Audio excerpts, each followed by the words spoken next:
Good morning, students. I hope you're all safe and fine at your homes. Today, we are going to start with a new phase of our online education where we will be referring to our new textbooks. So, let's proceed with the very first topic, Chapter 1 of English Language, the sentence. But before we proceed, I would like you all to have a view of your screens and read these following group of words in your minds. The first one, a red frock is my sister wearing the girl.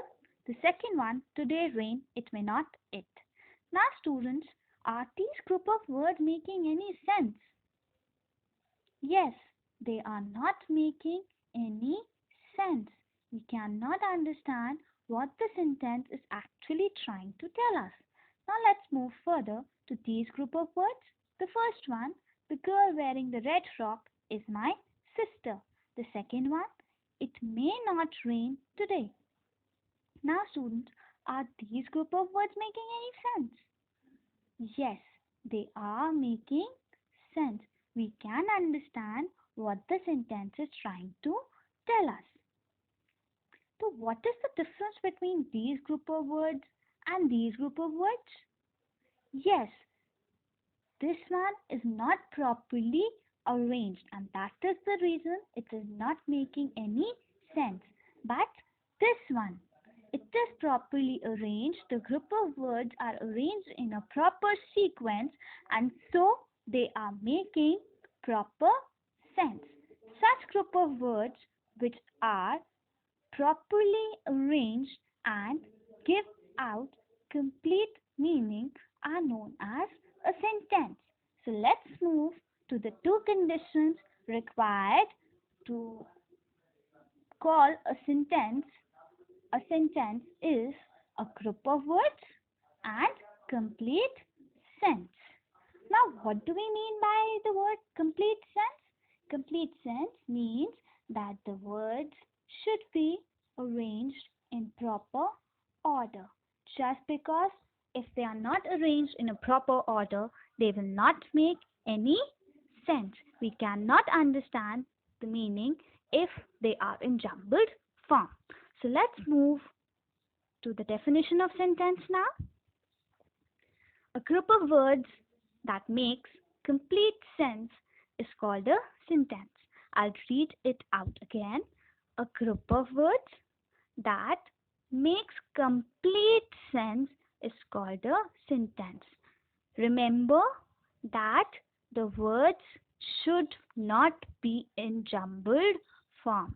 They should be arranged in a proper sequence or order so that the reader can understand the meaning of the sentence. Let's move to our textbooks now. This is the very first page of the chapter, the sentence. This is page number 2. I repeat, this is page number 2 of your textbooks. So let's read the pink box on page number 2, that is remember. The first point of this box says a sentence begins with a capital letter. For this, let us consider one example, that is, it may not rain today. Now students, you can see that the very first word of the sentence is it and the very first letter of this word is I, and I have written I in capital letter. You all have to follow this rule and remember that sentence begins with a capital letter. Now let's erase this and move further to the second point of the box. Yes, students, the second point says the words in a sentence must be written in a proper order to make sense. As the definition of sentence says that it should make proper sense only when it is arranged in proper order. It should not be in jumbled form, as I explained to you earlier. Now let's proceed to the third point of the same box. A sentence usually ends with a full stop. Yes, students, a sentence ends with a full stop, but not always, usually. Over here, you can see the word usually. What does usually means? Usually means most of the time we have to end the sentence with a full stop. But what if I ask you a question? Like, for example, what is your name? Now, over here, students, are you going to put a full stop? No, you are not going to put a full stop. Are you going to put a question mark? Yes, you are going to put a question mark just because I'm asking you a question. Very good. Now, let's move to the fourth point and second part of the same point. That is some with an exclamation mark. Now, what if I write this sentence? What a beautiful scene it is. Now over here students, am I going to put a full stop? No, I'm not going to put a full stop. Am I going to put a question mark? No, I'm not going to put a question mark. Instead, I'll put a exclamation mark because I'm expressing a feeling. And for that, I have to put an exclamation mark. Very good. Now, I hope you are all clear with all the 4 points mentioned in this box. Now, let me erase this so that we can come to the next highlighted part given below this box. You can see it over here. I have just highlighted it with my red marker. A sentence always has a verb in it. Yes, students, to write a sentence, it is important that it should have a verb. Verb is what? You all know that. Verb is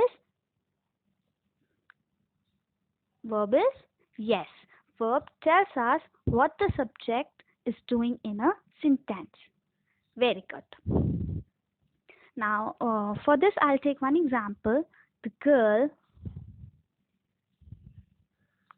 wearing a red frock is my sister. Yes, over here wearing is the verb, right? Very good. Now let's move to the second part of our today's topic, that is phrase. For that, I'd like you all to consider these examples. The first one, over the bridge. The second one, near the bus stop. The fourth one, in the afternoon. And the last is an interesting story. Yes, students, you can see these group of words. Now I'll ask you a few questions related to it. You can see 2 questions on your screen. The first one, do they make sense? Yes, students, are these group of words making any sense? Very good, they are making sense. But do they make complete sense? No, they are not making complete sense. Very good. So with this, we come to one more point, that it's not important that the group of words should convey complete meaning, but we cannot call them as a sentence. So what can we call them? Yes, we can call them phrase. A group of words that make sense but not complete sense are called phrases. I repeat again, a group of words that make sense but not complete sense are called phrases. Okay, students? So let's move to our textbooks now. Same page number 2 of your books. First chapter. You can see this point over here. I have circled it right now. A phrase does not have a verb. Right now we studied a few minutes back that a sentence always has a verb. But in case of phrase, it does not have a verb. Okay, students?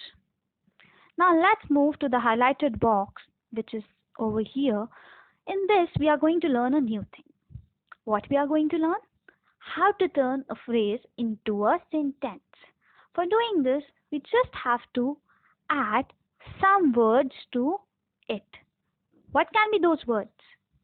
It can be anything you want to add to the phrase given to you. It can be anything you want. So let's consider a few examples and learn how to convert a phrase into a sentence. The first one. You can see the phrase over here, over the bridge. Now let's see how they have turned it into a sentence. The boy ran over the bridge to reach home fast. Now students, you can see over the bridge over here is the phrase, and the other words added to it are additional. And you can see ran is the verb of the sentence. As we have learned that sentence always has a verb. So to convert a phrase into a sentence, you have to add a few groups of words, but it should contain a verb also. Now let's move to the second point, that is near the bus stop. Now let's locate this phrase in the second sentence. An accident took place near the bus stop. So where's the phrase? Over here. This is the group of word added to this phrase. An accident took place. Now what is the verb? Took is the verb of this sentence. Let's move to the third example. In the afternoon. We went to a movie in the afternoon. This is the phrase, and these are group of words added to this phrase. And where is the verb? Yes, went is the verb in this sentence. Let's move to the fourth and the last example of the phrase an interesting story. Ramesh told us an interesting story about his trip to Agra. This is the phrase of the sentence. And where is the verb? Yes, students, told is the verb over here. I hope now you have learned how to turn a phrase into a sentence. So let's move to the next part, that is a quick recap of whatever we have learned today.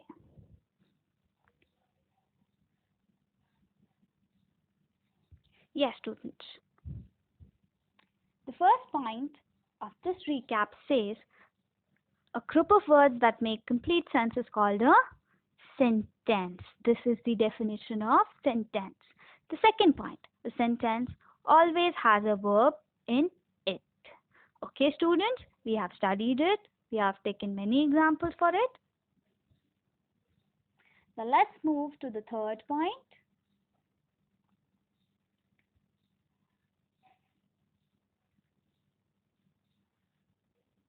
A group of words that make sense but not complete sense are called phrases. Fourth point, we can turn a phrase into a sentence by adding some words to it. I hope you all are clear with the meaning and terms and rules related to the terms sentence and phrase. In case you have any problem, you can approach your teacher on your WhatsApp group. Thank you and stay home, stay safe.